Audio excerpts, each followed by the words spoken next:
নমস্কার বন্ধুরা, আমি ডক্টর অভিক ভট্টাচার্য, একজন কনসালটেন্ট হোমিওপ্যাথ, অ্যাডভান্সড হোমিওপ্যাথ এবং সঙ্গে চুলের স্পেশালিস্ট, মানে হেয়ার ফল বা হেয়ার লস সম্বন্ধীয় প্রবলেমের স্পেশালিস্ট এবং স্ক্যাল্প রিলেটেড কিছু ইস্যু হলে তার স্পেশালিস্ট এবং কসমেটোলজিস্ট মানে কসমেটিক স্পেশালিস্ট। তো আজকে আমি যে বিষয় নিয়ে কথা বলতে চাই তার আগে আমার সঙ্গে একটা ছোটো পরিচিতি দিয়ে দিই। আমি জোড়া মন্দিরের ক্লিনিকে ক্যালকাটা পাবলিক স্কুলের সামনে বসি এবং ওখানে আমার একটা ক্লিনিক এবং রবীন্দ্রপল্লীর মধ্যে আমার একটা ক্লিনিক আছে। মেনলি জোড়া মন্দিরের ক্লিনিকটায় আমি হেয়ার ফল এবং কসমেটিক স্কিনের প্রবলেমের প্র্যাকটিস করি এবং পিসির দোকানের সামনে বা রবীন্দ্রপল্লীতে যে ক্লিনিকটা আছে সেই ক্লিনিকে আমি কিন্তু হোমিওপ্যাথি পেশেন্ট দেখি, তো মেনলি জেনারেল প্রবলেমের জন্য।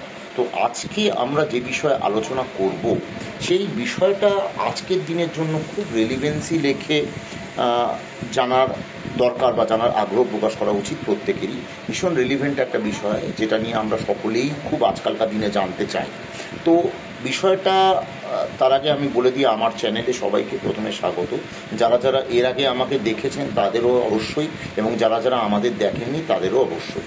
তো যাই হোক, আজকে যেটা নিয়ে আমি বারবার বলছি যে খুব ইম্পর্টেন্ট, খুব চিন্তার বিষয়ক বা একটা খুব জানার বিষয়ক যে সমস্যা সেটার কথা, সেটা হচ্ছে আর কিছুই না যে আমরা যে তেল, যে রান্নার তেল আমরা ইউজ করে থাকি, সেই তেলটা কী ধরনের তেল হলে ভালো হয়, এই ব্যাপারটা কিন্তু ডাক্তারি মহলে খুব বড় একটা জিনিস ক্রিয়েট করেছে, মানে খুব বড় একটা ইম্প্যাক্ট ক্রিয়েট করেছে।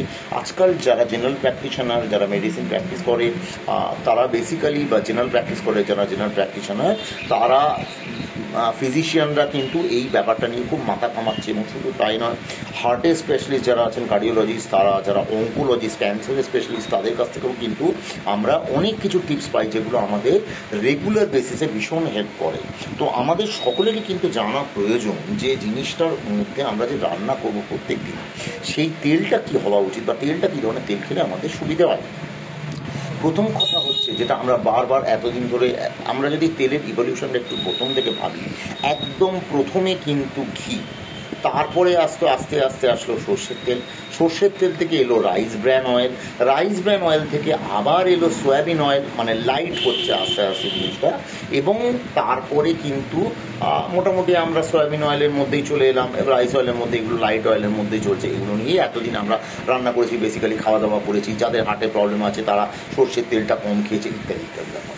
রিসেন্ট স্টাডি কিন্তু একদম সম্পূর্ণ অন্য কথা বলছে। রিসেন্ট স্টাডি আমাদের বলছে যে আমাদের কিন্তু ঘি অনেক বেশি সেফ দেন নর্মাল তেল। তেলের থেকে যদি ইভলিউশন দেখা যায়, ইভেন যারা অঙ্কোলজি স্পেশালিস্ট আছে, আমার ইনস্টাগ্রামে প্রচুর অঙ্কোলজিস্ট ডক্টর ফলো করা আছে, ডক্টর তরঙ্গ কৃষ্ণা, ডক্টর জয়েশ শর্মা, এদের ফলো করা আছে। তাদের থেকেও আমি অনেক কিছু টিপস পাই যেগুলো আপনাদের সঙ্গে শেয়ার করতে পারলে আমার খুব ভালো লাগবে। এই যে ব্যাপারটা, যেটা আমি বারবার বলতে চাইছি, যে ঘি কিন্তু ওনারা প্রথমেই দিচ্ছেন।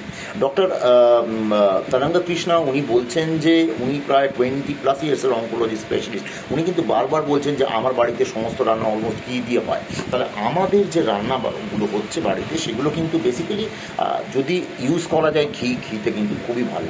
তার থেকে যদি আমরা দেখি, কোনোভাবেই যেগুলো মানে ধরুন দানা জাতীয় প্রোডাক্ট থেকে তৈরি হচ্ছে, যেমন রাইস ব্র্যান অয়েল, হ্যাঁ, বা এই ধরনের জিনিসগুলো থেকে কিন্তু একদম বারণ করা হচ্ছে। ইভেন সয়াবিন অয়েলটাও কিন্তু আজকালকার দিনে ইউজ করতে বারণ করা হচ্ছে। তার থেকে যদি আমরা কনভার্ট করতে পারি যে কিছু লাইটার ভ্যারাইটি অপশন, মানে ঘির থেকে কিছু লাইটার ভ্যারাইটি অপশনের মধ্যে যদি আমরা যেতে পারি, যেমন ধরুন অলিভ অয়েল, অ্যাভোকাডো অয়েল, এই ধরনের অয়েলসগুলো কিন্তু অনেক বেশি বেটার। এই অয়েলসগুলো কী করে, নর্মালি আমাদের প্রথম তো হেল্প করে যেগুলো, যে আমাদের যে অ্যাথেরোস্ক্লেরোসিস, মানে হার্টের যে ভেসেলগুলো আছে তার মধ্যে, যেমন কি বলবো, মানে কোলেস্টেরল ডিপোজিট বাড়াতে মানে কমাতে সাহায্য করে, বাড়াতে দেয় না। এবং এগুলো ছাড়াও শুধু তাই নয়, আপনার ওভারঅল বডিলি ফাংশনকে ইমপ্রুভ করানো, এবং তার সাথে সবথেকে বড় যেটা আজকালকার দিনে একটা মারণ ব্যাধি বা মহামারীতে পরিণত হয়েছে, সেটা আর কিছুই নয়, সেটা হলো ক্যান্সার।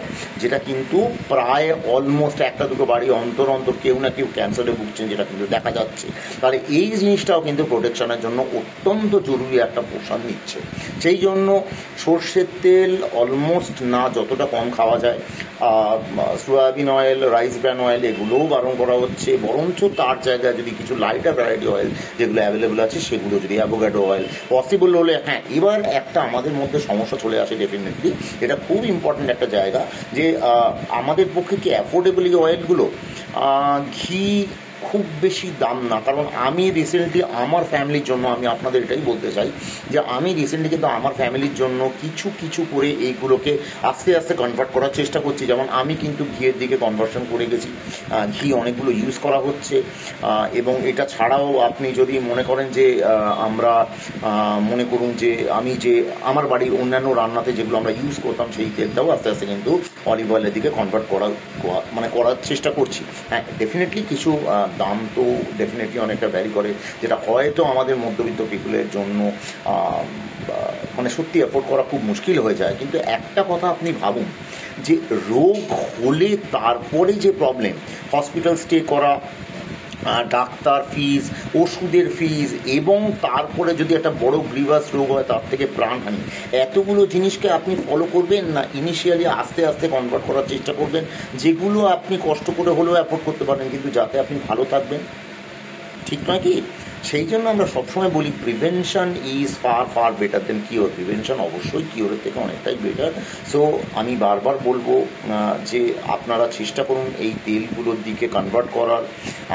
আমার ছেলে ক্লাস 2-তে পড়ে, তার সেদিনকে ম্যাগাজিনের জন্য একটা লেখাও আমি লিখে দিয়েছি, এই গুড ফুড এবং ব্যাড ফুডের মতো, ওর মতো করে যতটা পেরেছি। হ্যাঁ, কিছু ডেফিনেটলি মেডিকেল টার্মিনোলজি চলে এসছে, কিন্তু আমি তার মধ্যে গুড ফুড ব্যাড ফুড, যার মধ্যে অয়েলসের ব্যাপারটা কিন্তু আমি অনেকটা দেবার চেষ্টা করেছি।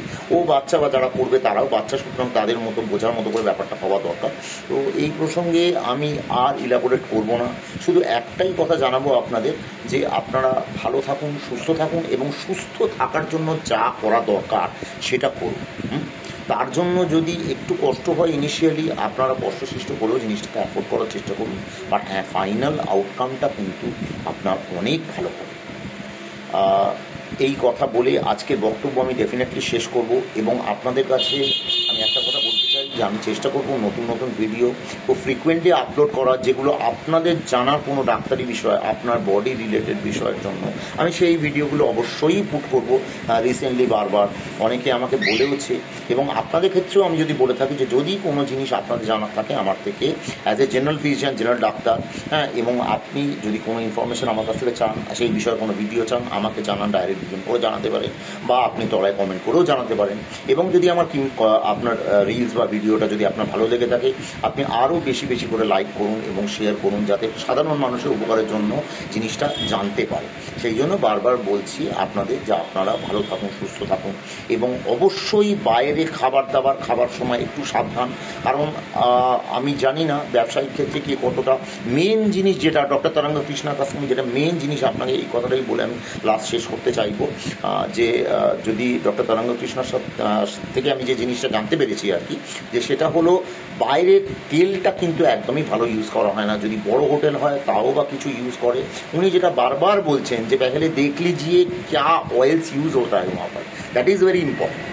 আরও অনেক অনেক ইনফরমেশন আপনাদের দেওয়ার আছে, যেমন আমাদের ডেলি লাইফের মধ্যে আমরা গম খাই, গম কিন্তু ভীষণ ইনফ্লামেশন বাড়ায়, রুটি, গম ইত্যাদি, সেগুলো কিন্তু আলটিমেটলি অনেক ক্ষতি করে লং রানে গিয়ে। হ্যাঁ, আপনি বলবেন আমি জানি যে আপনার কনস্টিপেশন আছে, সেগুলো থেকে প্রবলেম হয়, কিন্তু হ্যাঁ, চেষ্টা করুন যাতে এই জিনিসগুলো এতদিন করে ডাক্তাররা এত এক্সপিরিয়েন্স থেকে, এত স্টাডি থেকে যখন জিনিসটা বলতে পারছেন, তখন নিশ্চয়ই তার কিছু কারণ তো আছেই।